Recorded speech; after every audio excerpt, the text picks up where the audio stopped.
Did you know that 78% of Americans are living paycheck to paycheck? Basically, that means 8 out of every 10 people probably can't afford the home that they're living in and the car that they're driving. And they might not have enough cash to cover an emergency expense. So here's the big myth about money that you need to know. And Dave Ramsey says it best. The big myth about money is that everybody thinks everybody else has got it together.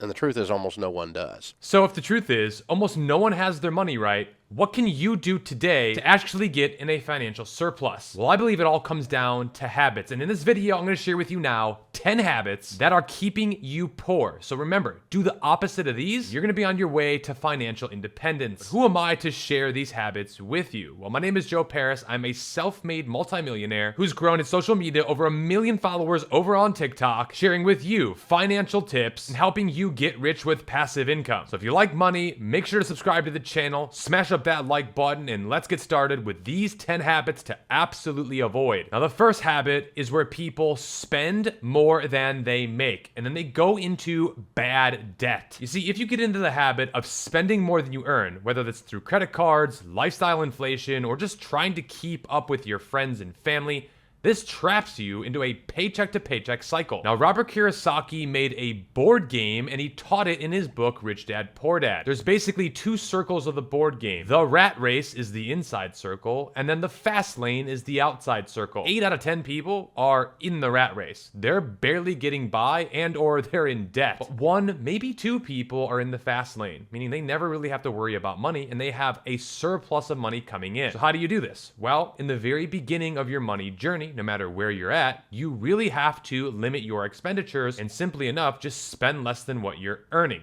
Let me share with you an example. Let's say you make $3,000 a month from your job. When I was in my 20s, this is exactly how much I was making. I was living at home and I was struggling financially, but I decided to educate myself and learn how to get out of the rat race and into the fast lane. And one of those big things that I did in my 20s is I cut out all the expenses that I could. The first one being is my living expense. I lived at home for 4 years and I was blessed enough to be able to do this. Now, my friends all had apartments, they had girlfriends, they had a lot of other things that I didn't have, but I made sure I was going to get my money right, and that's exactly what I did. Now today, in my 30s, I'm able to travel the world, be my own boss, do whatever I want to do when I want to do so, which is because I solved habit number 1, living beyond my means. And I still apply this habit today. I just have a lot more money to work with, which leads us to habit number 2, and that's not budgeting. Failing to track your income and expenses means money leaks unnoticed. Without a plan, it's easy to overspend and lose control. Most people are emotional when it comes to money. They're not very logical about it. And so because of this, they're not tracking how much is coming in and how much is going out.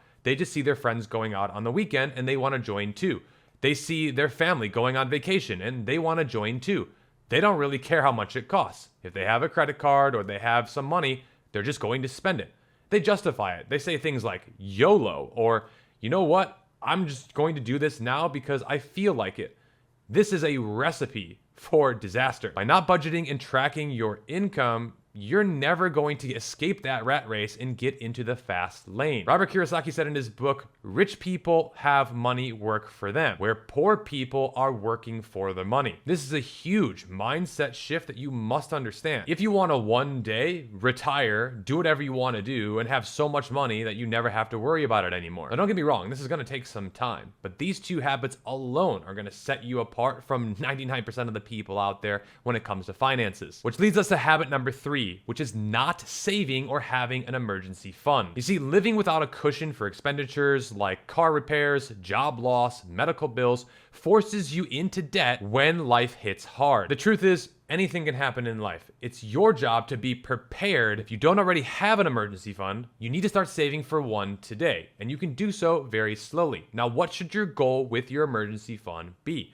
I personally believe having between 6 months to 12 months of fully paid off expenses in cash in your bank account after taxes is the goal. Now, you might not get there overnight, but if you slowly but surely add money into a savings account over 6 months, over a year, over 2 years, you should get closer to that goal. Here's an example. If you're making $10,000 a month, 6 months of expenses would be $60,000. A year's worth of expenses would be $120,000. Now, this is just a rough guideline, so I'd work with a financial advisor on this, or if you are more risk adverse, this is where you can get into investing instead of actually saving the money. But again, I believe always having cash on hand just in case something crazy happens is never a bad idea, and it's a habit you really want to get into and avoid spending all of your money and having zero in the bank. The fourth habit you absolutely have to avoid is impulse shopping and spending. That's right, ladies, I'm talking to you. No, and the gentlemen as well. We're all guilty of it from time to time, but in reality, if you're doing this every single week, every single month, you're going to be draining your bank account like crazy. Frequent small purchases, even subscriptions, food delivery, and unnecessary clothes add up fast. And lack of delayed gratification keeps your bank account drained. Now, I get it. There are things that you're going to want to spend money on, and there's things that you should certainly spend money on. I think it's just important to really understand where you're at with this and be honest with yourself. If you're making $10,000 a month and you're spending $12,000, well, that's a recipe for disaster. But if you're making $10,000 a month and you spend $50 on an impulse little keychain at the gas station or something, no problem, right? I don't think there's a big issue with that. It's where you're making $10,000 a month and you do an impulse vacation to Europe and you spend $15,000. That to me is where you can really get yourself in trouble. But also watch out for those sneaky little impulse purchases. This could be things like going to the gas station and getting extra things, going to the grocery store, going to the electronics store, even going to Amazon or online shopping. These things can add up massively over time, which leads us to your fifth habit, and that is having poor credit. Now, I understand that getting credit and having a good credit score can be difficult for a lot of people, especially if they're just barely getting by. That being said, I believe using credit the right way and building a good credit score is absolutely going to be essential to you becoming financially independent and for you to really make a lot of money. Now, I'm not going to get into the advanced ways to use credit to leverage and really, start a business maybe even, or take that money, invest it. That to me is not what we're talking about here with poor credit and a poor habit. What I am talking about though is when people take their credit cards and they're again spending more than they're actually making. And if you don't pay off your credit cards, then you can be charged interest. And these interest rates can be very high. It may not seem like a lot in the very beginning, but if you're just barely making the minimum payments, or heaven forbid, you miss one of these payments, your credit score can absolutely tank. Now, I know this from personal experience. I had a very low credit score because I misunderstood a few things. I missed a few payments, which was not on purpose, but it did happen, and my credit score plummeted. I couldn't get a credit card, and yet I was making hundreds of thousands of dollars a year. It was truly one of the most frustrating experiences of my life. That being said, I was able to fix it, and today I have a credit score that's well over 750 to 800, and I have multiple credit cards and literally hundreds of thousands of dollars worth of credit at my disposal if I want to use it. Do not ignore your credit score. Get your credit score up, and you can do this very slowly and surely by just using these good habits. Those are paying off your credit card on time in full every single month, not spending more than you can afford to spend, and also making sure you pay any late fees, annual fees, and you really only use your credit card as like a debit card. Now, if you do this the right way, you can get some sweet points, you can travel in first class, you can do some really crazy things, and maybe I'll make a video on that. So let me know in the comments if that's something you'd like to see. But again, number 5 here, get your credit right. Don't screw this one up. Bad habit number 6 is when you're not tracking your expenditures. Now, you don't need to have a Google Sheet for this, but you do need to know basically what's going in and what's coming out every single month. Now, I have an accounting team that does this for my personal and business accounts. We use QuickBooks, and this tracks my profit and loss with my businesses, and I can see every dollar that I'm spending and every dollar that I'm actually getting back. Now, over the last 10 years that I've been in business, very rarely, and I mean very rarely, maybe just a handful of times, have I ever had a red month. That means I've operated in negative cash flow. And this is because I am very smart about my finances. Not only do I track them, but also I know exactly how much is coming in and out, and I make sure that I can sustain my business for a very long time. Same thing with my personal expenses. right now, if we were to go into a recession and I was not earning any income, well, yes, it wouldn't be fun, but I have my emergency fund and I have a lot of other sources still and investments that I can take money out of. But I wouldn't know any of this if I wasn't tracking it. So I highly recommend you work with an accountant for this because they're going to be better at it than you most likely, and it's one thing less than you're going to have to deal with. But if you can't afford an accountant, that's fine. You can literally just use Excel, which is for free on Google, and there's a lot of other tools that can help you track this, but you really do need to track it, and most people have a bad habit of not tracking. Which leads us to number 7. This habit is one that I've been guilty of at times, and that is being too cheap. There are times in life where you should be smart about your finances and don't just spend crazily.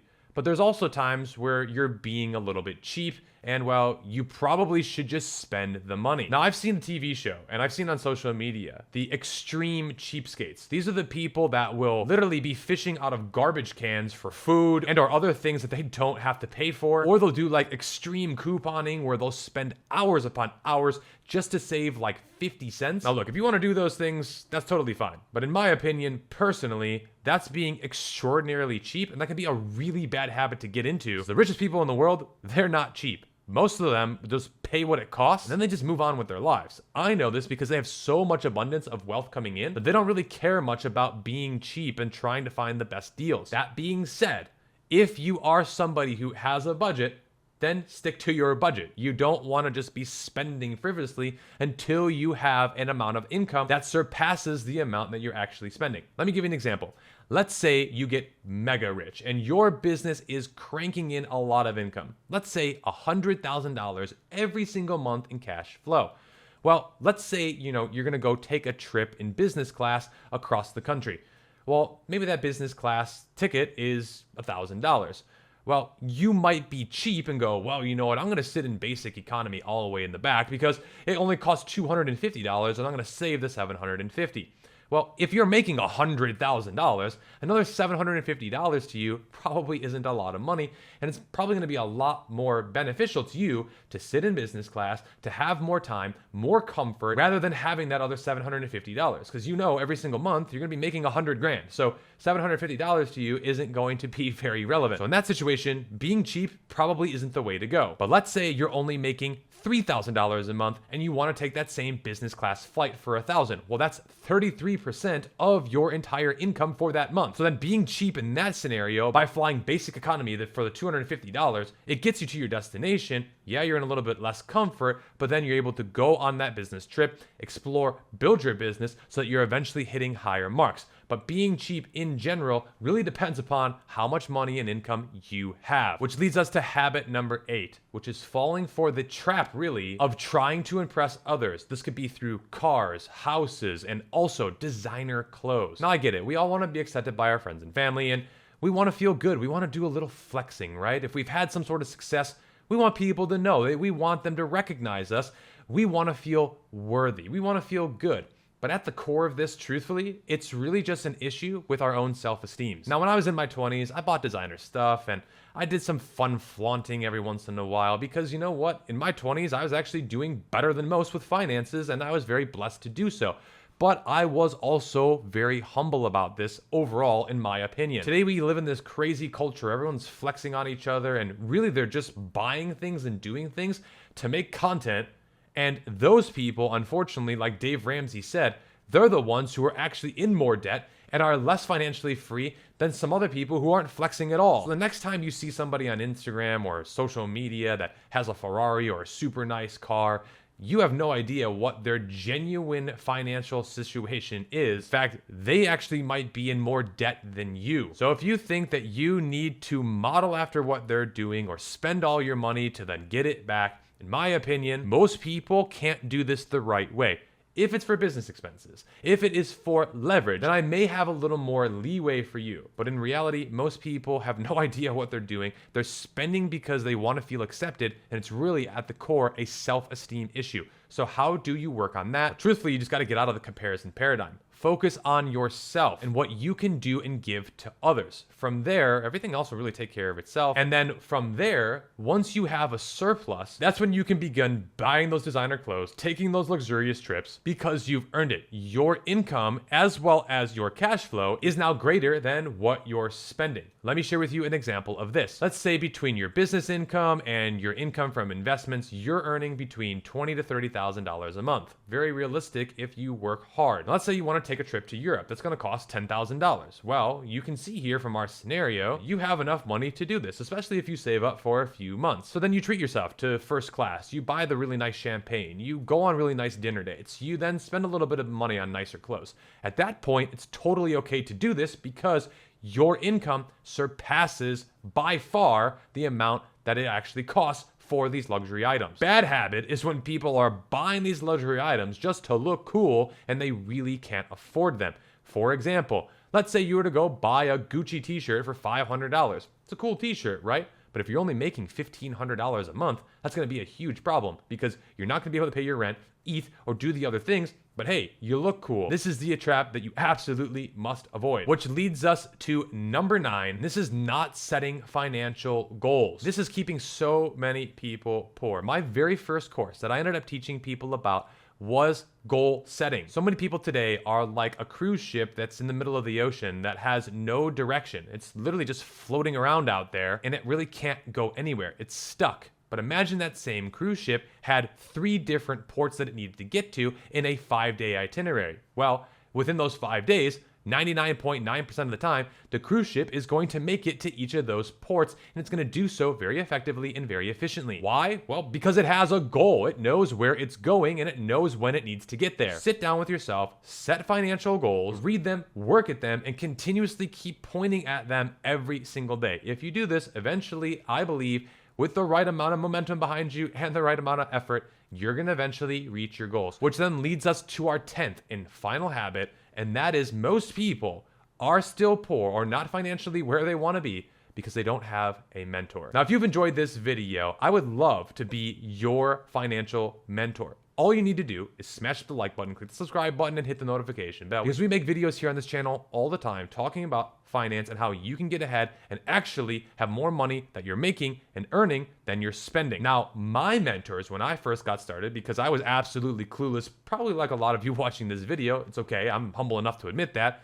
is through books. I read a ton of different books from wealthy, rich people. And today, you don't have to read the books. You can just come watch the videos if you want to from people who have actually made millions of dollars, have kept it, and are actually doing great financially. But if not, I recommend that you just buy the books and read the books. Books like Think and Grow Rich, Rich Dad, Poor Dad, The Richest Man in Babylon. These are some of the best books around finance that are very basic, very simple, and will give you a blueprint, a step-by-step to actually becoming financially independent. So if you have enjoyed this video, I think you're really going to enjoy my next video, which is the top 10 mini habits that are going to help you become financially independent. So now that you know what to avoid, you might be thinking, well, what can I actually do today, Joe, that can help me get to my financial goals? Well, I'll teach you everything that I know and what's worked for me personally to become a self-made multimillionaire. And it's all right here in this next video. Thanks for watching. I'll see you over there right now.